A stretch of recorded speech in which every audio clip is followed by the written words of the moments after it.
चांदीवाल आयोगाचा अहवाल किंवा अनिल देशमुख यांनी फडणवीसांवर केलेले आरोप या सगळ्याच्याच पार्श्वभूमीवर आता परमबीर सिंह आणि फडणवीस यांच्यात डील झालेलं होतं आणि त्यानुसारच परमबीर सिंह यांनी माझ्यावर आरोप केले असा आरोप किंवा असं एक वक्तव्य माजी गृहमंत्री अनिल देशमुख यांनी केलेला आहे। हा गंभीर आरोप आहे। त्यांचं म्हणणं आहे फडणवीस आणि परमबीर यांच्यात डील झाल्यानुसारच माझ्यावर आरोप परमबीर सिंह यांनी केलेले होते।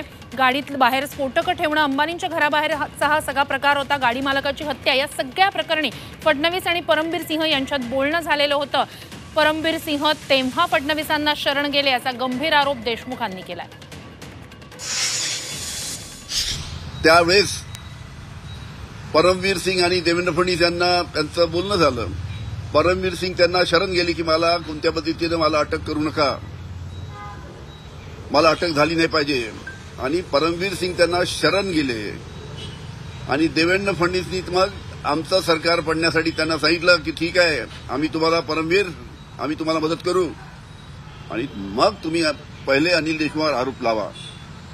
अशा पद्धतीने त्या परमबीर सिंग आणि देवेंद्र फडणवीसचं डील झालं होतं आणि म्हणून परमबीर सिंगनी माझ्यावर आरोप लावले।